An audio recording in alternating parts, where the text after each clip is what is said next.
මෙම ප්‍රාථමික සෞඛ්‍ය සත්කාර මධ්‍යස්ථාන ආරෝග්‍ය සුවතා මධ්‍යස්ථාන ලෙස නම් කර තිබෙනවා.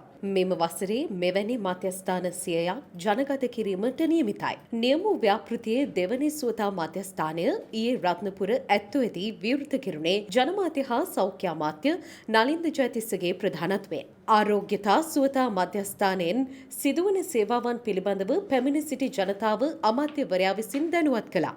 ජනතාවට යම් රෝගයක් වැළඳී සංකුලතා ඇති වී රෝහලට යාමට පෙරම රෝගය කලින් හඳුනා ගැනීම මෙම මධ්‍යස්ථාන තුලින් සිදු කෙරෙනවා. එමෙන්ම බෝ නොවන රෝග හඳුනා ගැනීමද මෙම මධ්‍යස්ථාන තුලින් සිදු කෙරෙනු ඇති.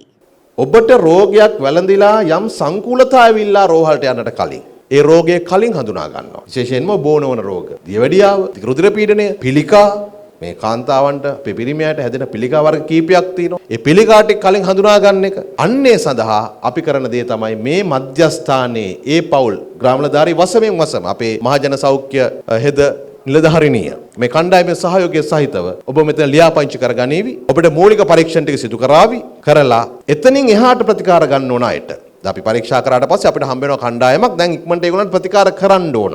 අපි එයාට මෙතනට ගෙනාගෙන අපි බලාපොරොත්තු වෙනවා වෛද්‍ය නිලධාරියෙක් යොමු කරන පළවෙනි වටේදී සතියකට සැරයක්. ඊට පස්සේ අපේ වෛද්‍යවරු අනුයුක්ත කර ගැනීම සමගම මේ මධ්‍යස්ථාන හැමදාකම වෛද්‍යවරයෙක් කියන තැනක් බවට අපි පත් කරනවා කෙටි කාලයක් ඇතුළතදී. අපිට අවශ්‍ය කරන ඖෂධ ටික මෙතනින් ලබා දෙනවා. ඊළඟට මෙතනිනුත් ඒ වෛද්‍යවරයාගේ සීමාව තුල කරගන්න බැරි පරීක්ෂණ සහ ප්‍රතිකාර සඳහා අපි ඔබට ළඟම තිබෙන එක ද්විතීයික නැත්නම් තෘතීයික නැත්නම් සමහර මූලික රෝහලක් එහෙම නැත්නම් මෙතන වань තියෙන අපේ ශික්ෂණ රෝහල නැත්නම් දිස්ත්‍රික් මහා රෝහල. ඒකට අපි යොමු කරනවා ඔබට පහසුවක් වෙන හැටියට. ඒ කියන්නේ ඔබ ආයතන ගිහිල්ලා පොලිමේ ඉන්නවා වෙනුවට අපේ බලාපොරොත්තුව තියෙන්නේ මේ මධ්‍යස්ථානයේ විසින් ඔබට යම් දිනයක් වෙලාවක් වෙන් කරගෙන එතනට යොමු කරන්න. මේක තමයි ක්‍රමානුකූලව යන පියවර.